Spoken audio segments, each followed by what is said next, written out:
So Finland President Stubb, S-T-U-B-B. His name is Alexander Stubb, Finnish President. This is by Bloomberg Television I'm going to share. It's really good. He was at Davos, and he's being interviewed on Bloomberg Television. And the conversation, they're talking about the Baltic Sea. I'm not going to play that part. And then it comes up about Trump is now in power. And I want you to listen to what President Stubb, S-T-U-B-B, says. President Alexander Stubb of Finland. So I'm going to play it. Let me share it with you. And I think we're going to continue to hear an amazing pattern of language that I think is so encouraging. All right, let me make sure we're shared. Yeah, we are. Okay. And what I really want to point out today is I don't want to just get into this argument with people, because obviously there are some people that are commenting to making comments to our show, and they're not Trump fans. And they just throw out these bombastic claims, and he's evil, and he's, and my response to that is the following. Let me digress a second in a good way. I knew a great professor. His name is Paul Zalanka, and I was dealing with a group of people in my own life. It's a little personal story, and it had to do with religion. And I was the only one. I'm Catholic, and I was the only Catholic in this group. And some people really didn't like Catholics in this group. And I'm not crying as victim here or anything. I'm just stating the facts. And most of these people that I was dealing with were very friendly and open-minded and welcoming. But there were a couple of people that kept making these really not nice remarks about the Catholic Church. And it didn't have to do with scandals. It had to do with more like what we believe. And it was really bombastic. And I didn't really say anything back. And one day I saw he's a priest, Father Paul, but he's a professor of philosophy, theology. And I was telling him about it, and he said to me, Howard, he called me Howard, not Howie. He said, Howard, you know what you do when people fire cannons at you? And that's what, in other words, these bombastic attacks that you can't really defend them because they're not even based on argument. They're just they're just bombs. They're just dropping bombs at you, right?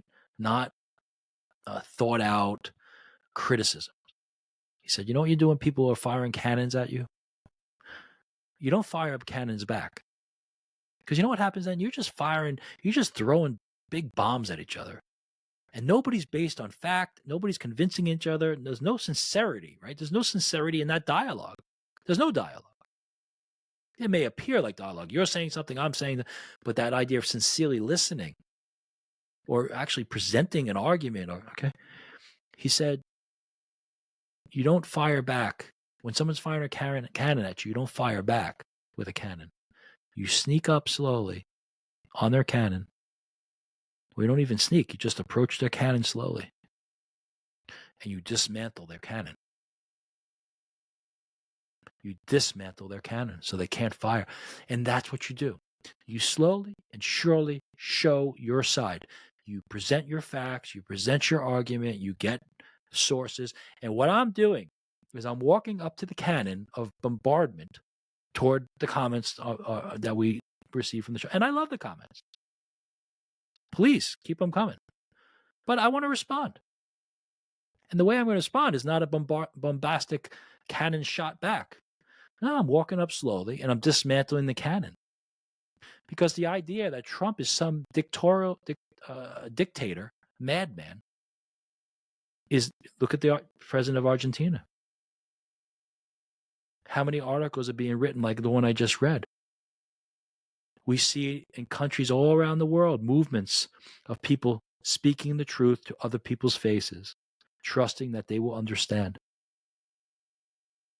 So when you begin to see people outside of Trump, outside of the United States, which I'm going to show you right now, this is really good. I really encourage you to listen to this, of the Finnish president. You're going to hear language. You're going to say, whoa, Finland, Scandinavian countries. We love to praise the Scandinavian countries, right? They're so well run, so peaceful. They're very small, too. Finland's a very small country. You know how small Finland is? Finland, I did some notes today. Finland has like 5.5 million people. Finland is about the size of Colorado. It's about the size of Minnesota. Not combined Colorado, but Colorado is about the size of Minnesota. South Carolina has about 5 million people. Alabama is not a very, you don't think of Alabama as a huge place, do you? Maybe geographically it's decent size, but I mean, Finland's not, these Scandinavian countries are not huge. They're great countries. I love the Scandinavian countries.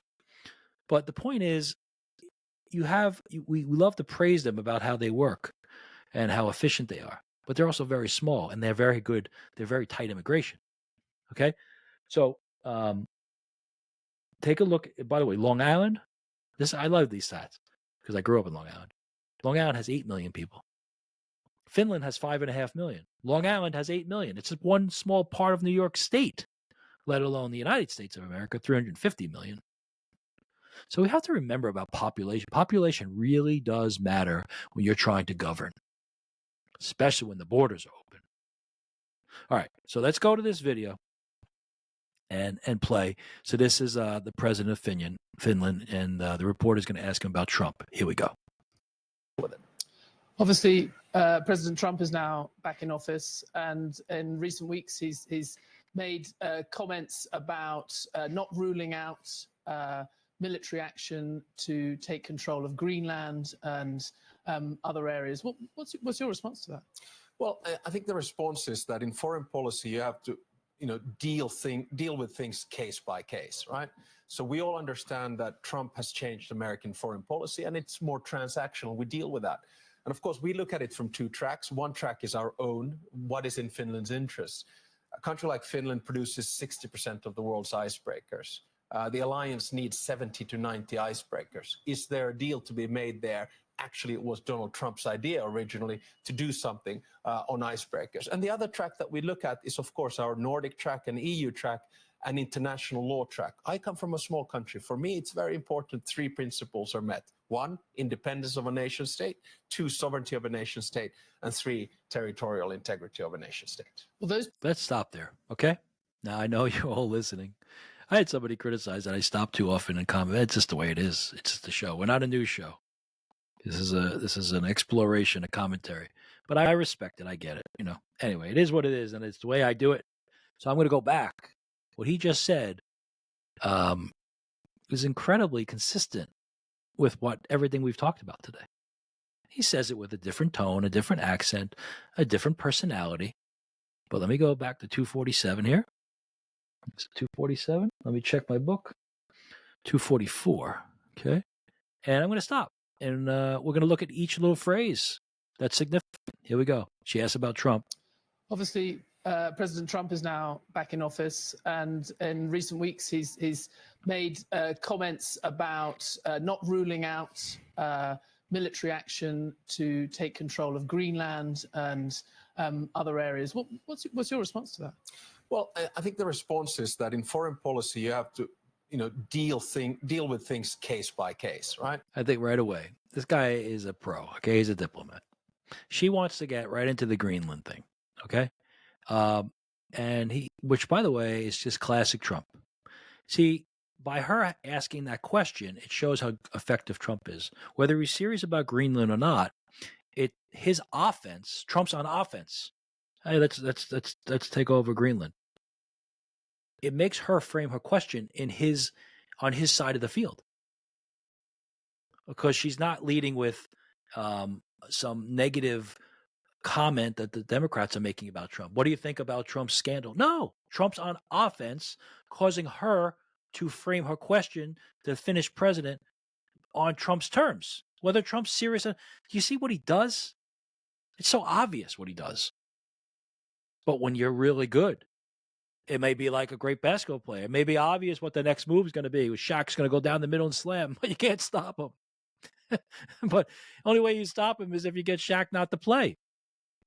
If Trump stops playing, then it's a problem for Trump. If Trump just stands in the middle, it's a problem. But if he keeps charging toward the basket, and he keeps shooting, and he keeps faking, and he keeps passing, can't keep up with him.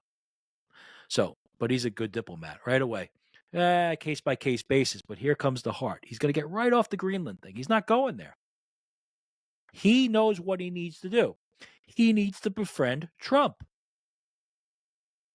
He doesn't want an enemy. He wants to be friends with Trump. He should want to be friends with Trump. So we all understand that Trump has changed American foreign policy, and it's more transactional. We deal with that. It's more transactional. We'll deal with that. Yes, it's more transactional. You know what? You could say that word transactional sounds kind of negative. But really, what all transactional means is that it's not just us doing things for everyone. And it's also just not America doing whatever it wants, willy-nilly. It's transactional. Colombia, it's transactional. Canada, it's transactional. Help us with the border. Mexico, help us with the or this, or we put tariffs, or NATO, we're not contributing if you don't step up. It's transactional. I think, I don't think, I'm not being critical of that word. I think it's an appropriate word. It's transactional. It seems cold, and it seems like it's not personal, and there's a degree of that. But really, when we talk about the idea of the bridge being built on two rocky shores that are nice and stable, and a good bridge needs two sides, good secure sides, that's transactional. The transaction is between solid and solid. Does it work for you? Yeah, it works. That's what a win-win means. All right, let's keep going. And of course, we look at it from two tracks. One track is our own, what is in Finland's interest. Did he just say what's in Finland's interest? I thought you weren't allowed to speak like that. You mean the president of Finland wants to protect the interest of Finland? Oh, that's outrageous. This is crazy. He must be a dictator. He's out. Oh, is he a Nazi? Oh my. It's obvious. Every country does it. Every country should. So these criticism, these comments that come in, that Trump is just worried about, of course, he's a president of the United States. The father of the Smith family should worry about the Smiths. It doesn't mean he can't be friendly to the Jones. It doesn't mean they can't be charitable to the Johnsons, but not to the point where the Smiths are hurting themselves and making their lives less. The pursuit of life, liberty, and property is diminished. Finland is worried about its life, liberty, and property. And he's going to lay out those beautiful triad, right? The life, liberty, property. Listen to he has 3 points. And he's going to 3 points are going to match the life, liberty, property of the individual. Life, liberty, pursuit of happiness of the individual. The state, the government, has 3.